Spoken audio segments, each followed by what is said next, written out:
Les damos la bienvenida a una emisión más de su noticiero de ABA Televisión.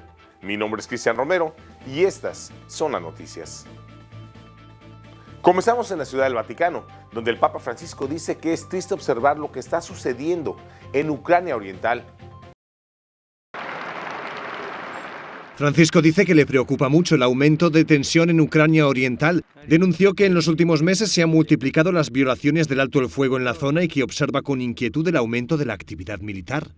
Questa è una cosa triste, per favore. Auspico fortemente che si eviti l'aumento della tensione e al contrario si pongano gesti capaci di promuovere la fiducia reciproca e favorire la riconciliazione e la pace, tanto necessarie a tanto desiderate. Debido a la pandemia, hacía mucho tiempo que Francisco no se asomaba a la ventana de los apartamentos pontificios para esta cita dominical. Io vi dico una cosa, mi manca la piazza quando devo fare l'Angelus in biblioteca, sono contento, grazie a Dio. E grazie a voi per la vostra presenza, ai ragazzi dell'Immacolata che sono bravi, e a tutti auguro una buona domenica. Per favore non dimenticatevi di pregare per me. Buon pranzo e arrivederci. La última vez que Francisco se asomó a esa ventana fue el 14 de marzo. Sin embargo, la emergencia sanitaria volvió a empeorar en Italia y Roma y el Papa se vio obligado a presidir todas las ceremonias solo en streaming, incluyendo la Semana Santa. Este fue el primer Regina Coeli que recitó en la plaza desde que empezó la Pascua. El nuevo obispo auxiliar de San Antonio, Texas, en Estados Unidos, dice que descuidar al pobre es descuidar a Cristo. El Papa ha nombrado al sacerdote Gary Janek nuevo obispo auxiliar de la Archidiócesis de San Antonio, en Texas. Es el segundo obispo auxiliar de una de las archidiócesis de Estados Unidos que está creciendo más rápido. Actualmente atiende a más de 800.000 católicos. El nuevo obispo auxiliar ve el nombramiento como una oportunidad para comprometerse con los marginados de la sociedad. Siempre he visto al obispo como un pastor, por eso quiero caminar con el pueblo, quiero ser un buen pastor, quiero llegar a los que están sufriendo, a los que se sienten perdidos, a los que se sienten abandonados, a los que se sienten rechazados por la iglesia. Y creo que no se trata de asumir un papel, sino de entablar una relación con el pueblo de Dios. Su nombramiento se produjo en medio de una tormenta de nieve que dejó a muchos en Texas sin agua ni electricidad durante varios días. En 2017, el huracán Harvey azotó la costa de Texas, dañando la catedral en la que Gary Janek era párroco, una experiencia que le enseñó cómo ayuda a la iglesia en momentos de crisis. Cualquier crisis siempre requerirá recursos y la iglesia sabe que utilizamos lo que tenemos para ayudar a todo el pueblo de Dios. Pienso que lo que la gente quiere es saber que la iglesia está ahí con ellos y les ofrece ayuda, un mensaje de esperanza. Organizaciones católicas han ayudado a miles de personas en todo el estado con alimentos y materiales para quienes lo necesitaban.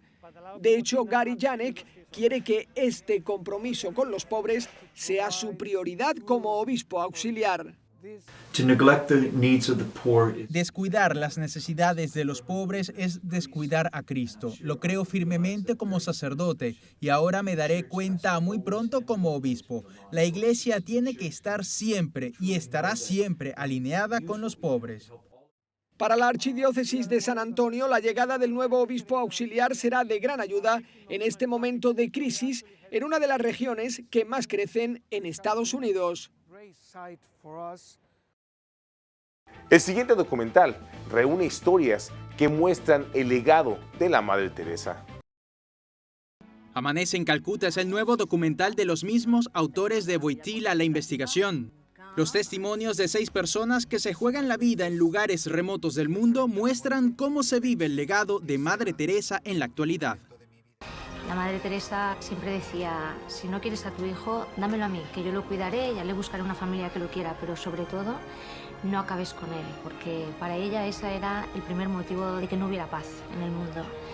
Cuando una madre lucha por acabar con la vida de su hijo, a partir de ahí, ¿qué buscamos? ¿Qué encontramos en la sociedad? Me dijo dos cosas, que las tengo esculpidas en el alma como con un cincel en el granito. Me dijo en inglés, ama a los pobres y sé santo. Estos testimonios son acompañados por una impresionante banda sonora con instrumentos típicos de la India que verdaderamente ambientan los pasos de Madre Teresa.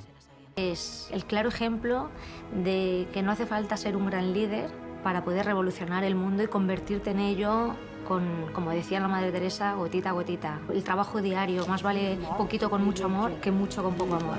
Amanece en Calcuta es un documental que permite conocer a profundidad la importancia de defender la vida en los tiempos actuales bajo las enseñanzas de Santa Teresa de Calcuta. La oscuridad. Unámonos en oración con el Papa Francisco por su petición para el mes de abril, que es el reconocimiento a los derechos humanos fundamentales. Para defender los derechos humanos fundamentales hace falta coraje y determinación. Me refiero a oponerse activamente a la pobreza, a la desigualdad, a la falta de trabajo, de tierra, de vivienda, de derechos sociales y laborales. Piensen que muchas veces los derechos humanos fundamentales no son iguales para todos. Hay gente de primera, de segunda, de tercera y de descarte. No, tienen que ser iguales para todos. Y en algunos lugares, defender la dignidad de las personas puede significar ir a prisión, incluso sin juicio, puede significar la calumnia. Cada ser humano tiene derecho a desarrollarse integralmente y ese derecho básico no puede ser negado por ningún país. Recemos para que aquellos que arriesgan sus vidas luchando por los derechos fundamentales en dictaduras, en regímenes autoritarios e incluso en democracias en crisis, para que vean que su sacrificio y su trabajo dé fruto abundante.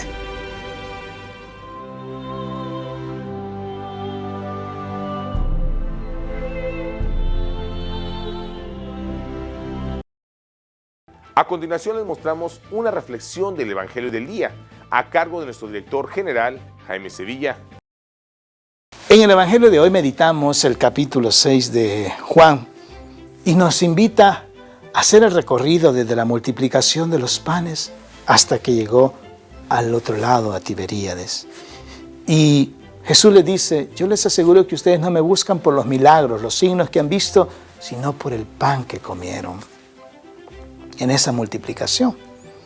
Jesús les dice, no trabajen por el alimento que perece, sino por aquel que les da vida eterna. Y luego le preguntaron, Señor, ¿qué tenemos que hacer para cumplir la voluntad de Dios? Las cosas de Dios. Él le respondió, en que crean en aquel que el Padre ha enviado. Y entonces, ahora el Señor nos hace dos invitaciones en este Evangelio. La primera es que no nos preocupemos tanto por las cosas materiales, sino por las cosas espirituales. Lo triste de esto es que lo sabemos, pero muchas veces pensamos que lo sabemos y en la vida cotidiana siempre hacemos lo contrario. Siempre andamos afanados por atesorar cosas materiales, cuando el Señor nos invita ahora a que nos afanemos un poco más para desarrollar y atesorar las cosas espirituales. Esas que muchas veces vamos dejando abandonadas, sobre todo cuando de repente hemos llevado una vida activa en la iglesia y luego después nos alejamos un poco de ellas. Hoy el Señor nos invita a retomar nuevamente el camino, a creer nuevamente en que Jesús es el Hijo del Padre enviado para darnos la salvación. Entonces, trabajemos duro por el alimento que no perece, por el alimento que nos lleva hasta la vida eterna. Que así sea.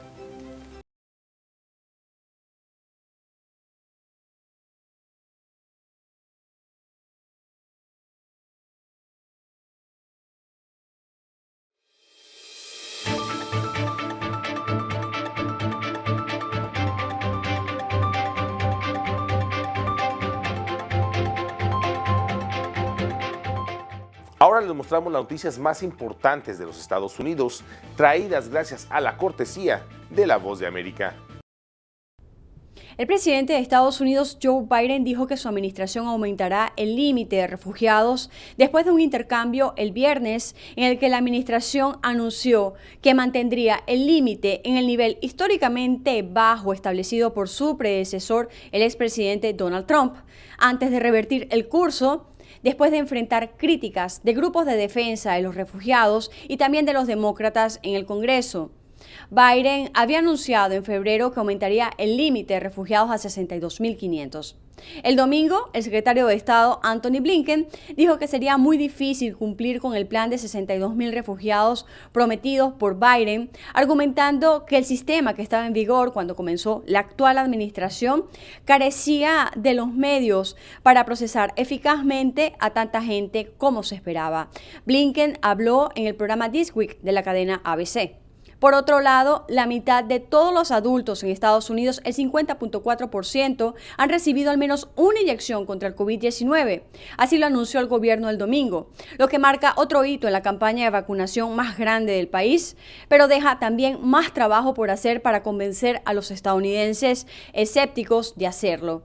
Casi 84 millones de adultos, o aproximadamente el 32.5% de la población, han sido completamente vacunados.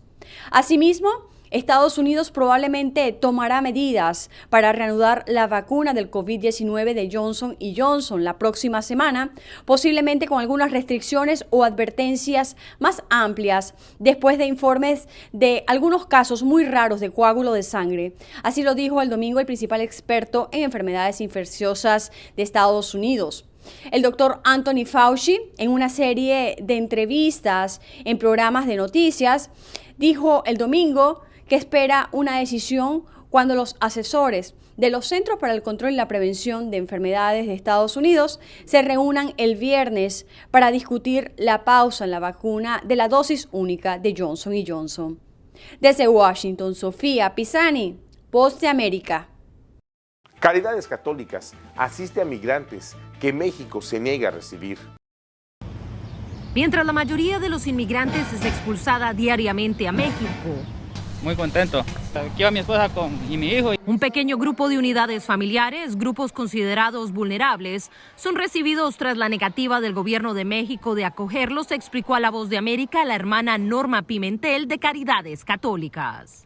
Más reciente lo que ha ocurrido es que ciertas familias, México ha cambiado un poco su manera de proceder y familias con niños menores de 6 años no está permitiendo que Estados Unidos regrese. Entonces, estas son las familias que nosotros estamos viendo aquí en nuestro albergue. Caridades Católicas del Valle del Río Grande trabajan directamente con las autoridades, así como los consulados, para asistir a los inmigrantes que llegan a territorio estadounidense en esta zona fronteriza antes de que vayan a su destino final. Houston, yo voy con mi hijo. Vamos aquí para Luciana. Sin embargo, la hermana Pimentel reitera el mensaje de las autoridades estadounidenses. Evidentemente, la frontera sigue cerrada, no están dejando entrar a nadie. De hecho, han tenido mucha precaución de mantener la frontera cerrada a consecuencia del COVID. Este, que parece el fin de la travesía para estos inmigrantes, es tan solo el inicio de un difícil proceso legal para probar sus casos ante la Corte y con pruebas demostrar que califican para recibir asilo. Celia Mendoza, Voz de América, McAllen, Texas. Ricardo Zúñiga, el representante del Triángulo Norte para la administración Joe Biden en Estados Unidos, le responde al presidente de El Salvador, Nayib Bukele: no estamos hablando de planes. Estados Unidos adelanta la implementación del Programa de Protección de Jóvenes de Centroamérica. Durante los próximos meses veremos el primer grupo de implementación. El anuncio lo hizo el enviado especial de Estados Unidos para el Triángulo Norte, Ricardo Zúñiga, en entrevista con La Voz de América. Bajo este programa de la era Obama, los menores podrían solicitar protección en Estados Unidos desde sus países de origen. El diplomático completó reuniones con representantes de todos los gobiernos involucrados para promover una región que combata las causas fundamentales de la migración irregular hacia el norte. Pero en el caso de El Salvador, la política de Washington ha recibido críticas del propio presidente de ese país, que la catalogó como un plan reciclado, que a su juicio no funcionará. Zúñiga respondió: No estamos hablando de planes reciclados aquí. Hemos trabajado bastante en conjunto con los gobiernos de cada país de Centroamérica. ¿El plan de Estados Unidos, señor Zúñiga, podría funcionar, por ejemplo, sin el apoyo total de El Salvador? Lo que sí contamos con una amplia cooperación con las autoridades de El Salvador. Claro que como cualquier situación, no siempre vamos a ver las situaciones exactamente de la misma manera. Ese es el labor diplomático que queremos hacer en conjunto con nuestros socios para asegurar que estamos trabajando en un rumbo parecido y con ese... Jorge Agobián, Voz de América, Washington. Y nos vamos a Centroamérica. En El Salvador, el gobierno cierra 3 centros penitenciarios. El presidente de la República, Nayib Bukele, anunció a través de la red social Twitter el cierre de 3 centros penitenciarios del país. Este día cerraremos 3 centros penales. Centro Penal de Sonsonate, ubicado en el centro histórico, Centro Penal de Metapán, ubicado en medio de la ciudad, Centro Penal de la Unión, ubicado en la cabecera departamental. Los reos serán ubicados en otros centros penales, escribió el mandatario. Bukele dijo además, construiremos infraestructuras culturales y educativas para nuestros jóvenes. Esto, junto con el cierre del penal de Chalatenango, nos permitirá llevar más oportunidades, pero también quitar estos obstáculos para la creación de nuevos polos de desarrollo. Tras el anuncio, más de 500 reos que se encontraban en el penal de Sonsonate fueron trasladados hacia diferentes centros penitenciarios. Más de 500 internos que estamos moviendo los diferentes centros penales que tenemos, habilitados con cupo suficiente para poder soportar este movimiento. Solo para que tengan una idea, lo realizado en Mariona, tenemos una capacidad de 1.900 internos y lo que estamos moviendo este día son más de 500. Con este cierre, el gobierno aseguró que está garantizado el no hacinamiento de reos. Nosotros ahorita únicamente tenemos un 12% de hacinamiento, lo hemos bajado incluso a cómo lo recibimos nosotros. Nosotros recibimos con cerca del 150 a 160% de hacinamiento. No significa en ningún momento hacinamiento. El plan de control territorial también comprende poder llegar a un escenario donde no tengamos más de 10 centros penales en el país. Según dijeron los funcionarios del Ejecutivo, la ubicación de estos reclusorios ocasionan afectaciones al comercio en la zona, así como a los pobladores. A menos de una cuadra del centro histórico de Sonsonate, causa problemas no solo al comercio, no solo a la ciudadanía. A la par de este centro penal hay una escuela de niños y es complicado, y sabemos que obviamente en el momento que fueron construidos estos centros penitenciarios no se tuvo la visión que esto podía afectar en un momento a la ciudadanía. La clausura de los centros de Metapán, Sonsonate y La Unión se suma al reclusorio ubicado en el departamento de Chalatenango, que fue cerrado en 2019. Y nos vamos a Sudamérica con nuestro amigo, el padre Manuel Rodríguez Rodríguez, misionero claretiano de nuestra cadena hermana JN19 Televisión, que nos recibe con un reportaje especial desde Lima, Perú, de lo que está sucediendo en ese país. Reporta para la cadena de televisión ABBA y JN19 del Perú, el padre Manuel Rodríguez Rodríguez, misionero claretiano, desde Lima. El gobierno ha sacado un decreto supremo por el que obliga a poner, además de la mascarilla, el antifaz en centros comerciales, mercados, bodegas, lugares de aglomeración para evitar el contagio, que por otra parte está afectando ahora mucho a personas menores de 50 años. Esto es algo nuevo, por eso hay que tener mucho más cuidado. El presidente del gobierno nos ha dicho que ya llegan de la vacuna AstraZeneca 276.000 dosis, y en el mes de mayo se esperan 3 millones de dosis, sumando las otras vacunas de otros laboratorios. Y para el día 28 de julio, que es el cambio de gobierno, se espera que 5 millones de personas estemos vacunados, personas de más de 60 años.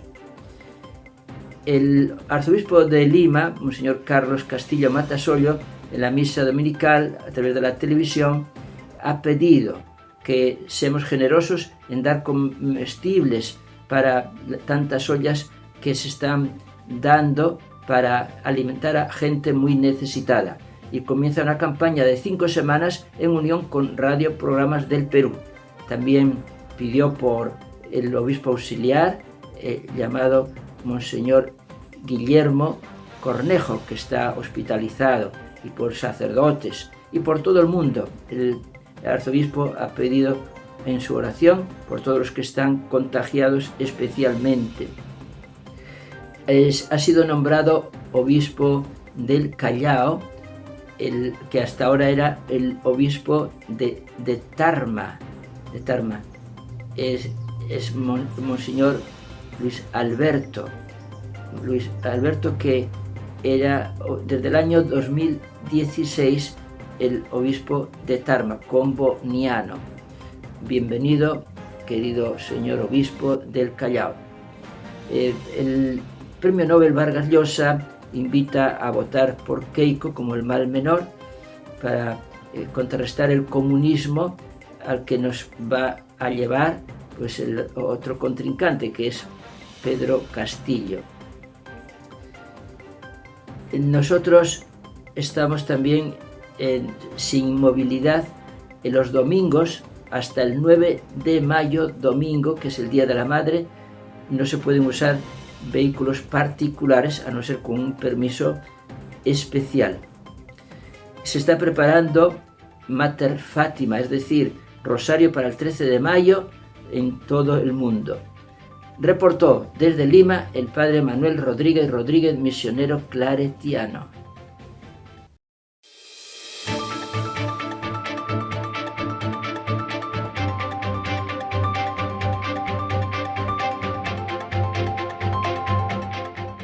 En el siguiente reportaje veremos lo que el cardenal Ratzinger hizo para afrontar la plaga de los abusos dentro de la Iglesia.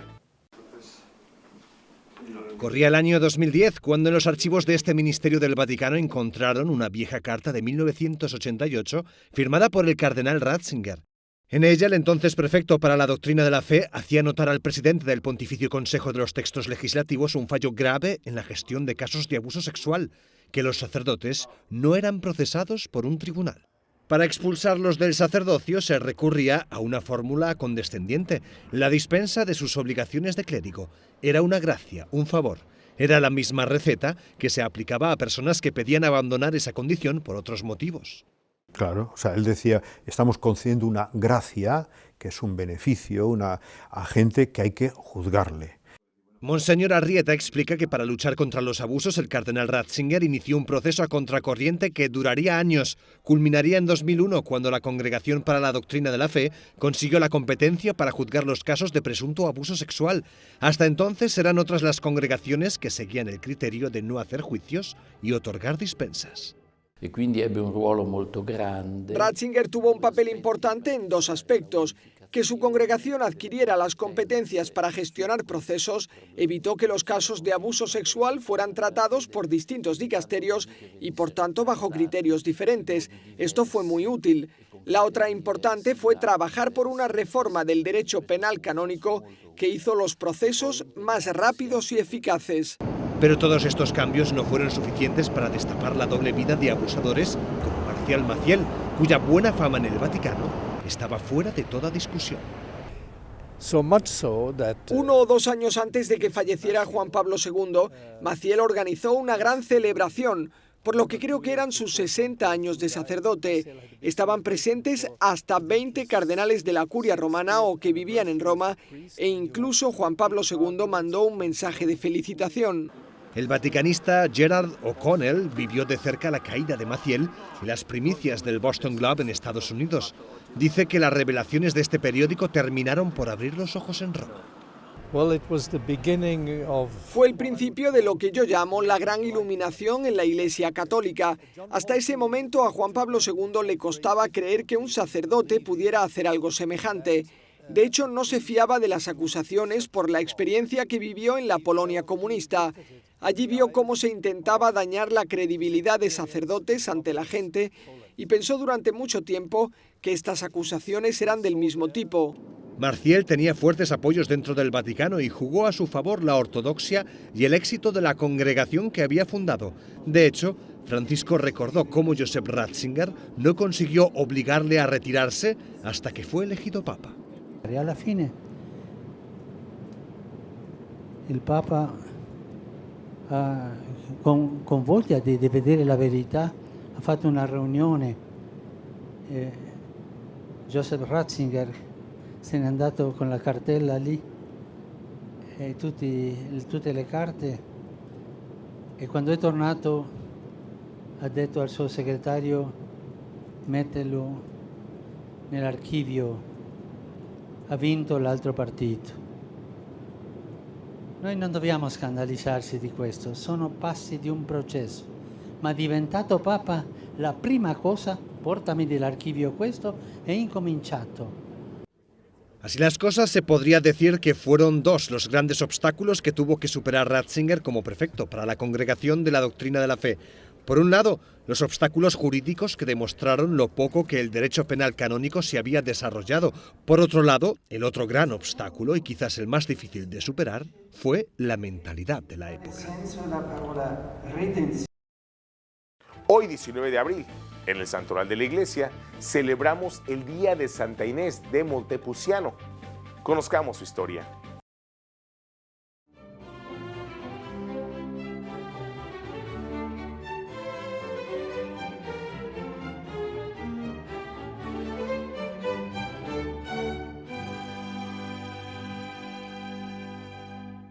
Una vez terminadas las vísperas, se apresuró a encerrarse en su austera celda, se arrodilló y comenzó a orar con tal fervor que, sin darse cuenta, pasó la noche en vela en la misma posición.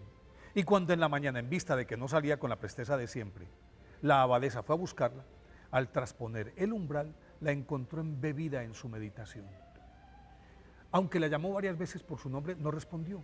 Entonces la sacudió hasta que Inés de Montepulciano reaccionó y, exultante de gozo, se encaminó hacia la catedral, en donde todas las monjas ya la esperaban. Con su llegada comenzó la anhelada ceremonia en la que ella y varias novicias más debían hacer su profesión religiosa.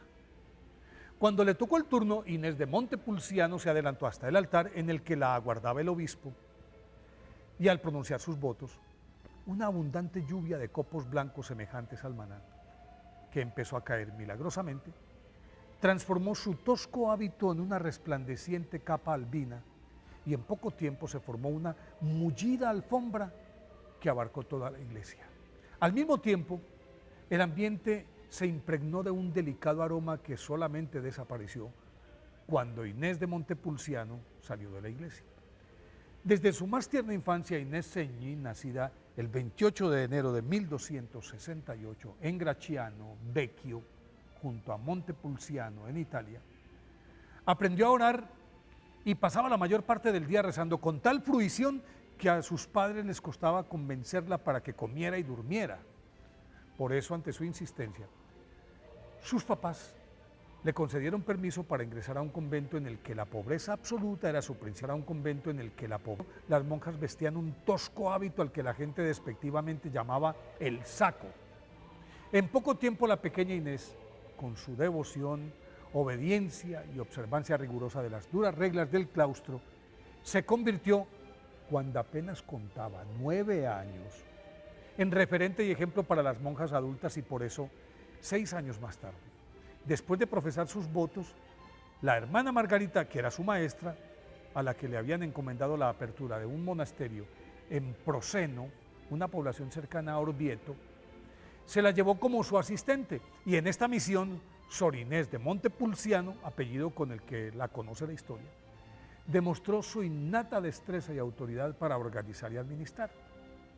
Así las cosas, cuando su tutora regresó a su sede, la hermana Inés de Montepulciano, con escasos 15 años, fue nombrada superiora del nuevo convento, lo que de hecho la convirtió en la abadesa más joven de la historia de la iglesia, y sorprendentemente cientos de muchachas, atraídas por su carisma, vistieron el hábito dominico, orden a la que adhirió su claustro, y en los siguientes 23 años dirigió ese cenobio con precoz sabiduría, acrisolada discreción, tierna firmeza, y era el vivo ejemplo de sus monjas porque siempre realizaba las tareas más duras, le servía con humildad, lavaba sus pies, solo comía pan y agua, dormía en la celda más estrecha, sobre el frío suelo, aún en invierno, y usaba un tronco como almohada. A pesar de que no contaba con recursos para el sostenimiento de la comunidad, la despensa siempre estaba llena y los alimentos alcanzaban, además, para calmar el hambre de los desvalidos que nunca faltaban en la puerta del convento. Dado que la fama de su santidad se extendió por todas partes, sus paisanos le pidieron con vehemencia que fundara otro convento en su ciudad, petición a la que accedió Santa Inés de Montepulciano, y en 1306 abrió sus puertas el convento de Montepulciano, en el que se quedó definitivamente. Rodeada del apoyo y fervor de sus conciudadanos, en el claustro floreció la fe y reverdecieron las vocaciones, porque alrededor de Santa Inés de Montepulciano se suscitaban milagros a granel, sus permanentes éxtasis, raptos místicos, coloquios con Jesús y la Virgen María, la luminosidad que irradiaba, el aroma que emanaba su cuerpo y las rosas que florecían espontáneamente donde ella se arrodillaba, atrajeron a peregrinos de todo el país que acudían a ella en pos de salud, consejo, consuelo, dirección espiritual, y a pesar de su humildad y discreción, siempre recibía a todos por igual. Naturalmente que su vida austera, llevada al extremo, la fue debilitando hasta que el 20 de abril de 1317, Santa Inés de Montepulciano murió apaciblemente a los 49 años en su amado convento de Montepulciano. Fue canonizada por el Papa Benedicto XIII en 1726. Por eso hoy, 19 de abril, día de su festividad, pidámosle a Santa Inés de Montepulciano que fortalezca nuestro amor a Jesús crucificado.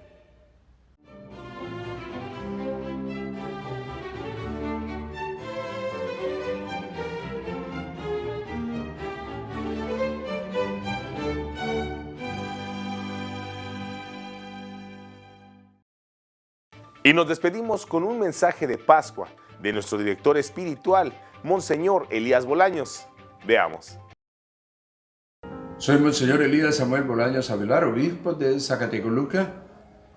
Un saludo muy cariñoso, deseándoles a toda nuestra audiencia felices Pascuas de Resurrección.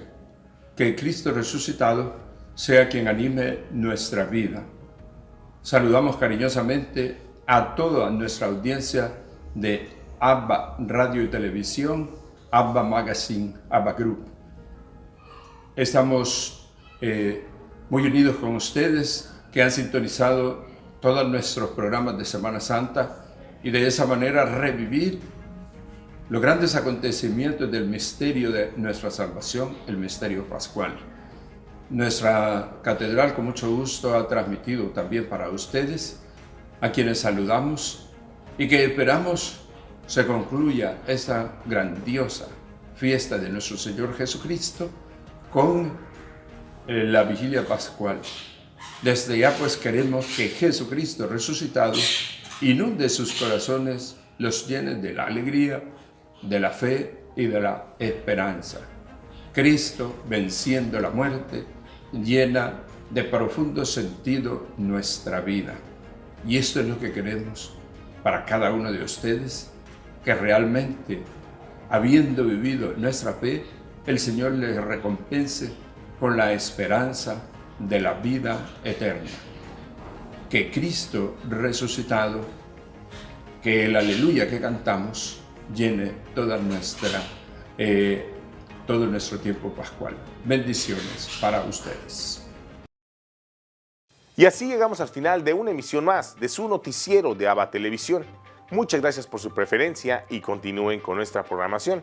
Les invitamos a sintonizarnos por www.abbatvn.com, por Canal 75 de Guatemala por Multivisión, en nuestras plataformas digitales de Roku TV y Amazon Fire, así como nuestras cadenas hermanas y como siempre en nuestras redes sociales. Ahí nos vemos y que Dios les siga bendiciendo.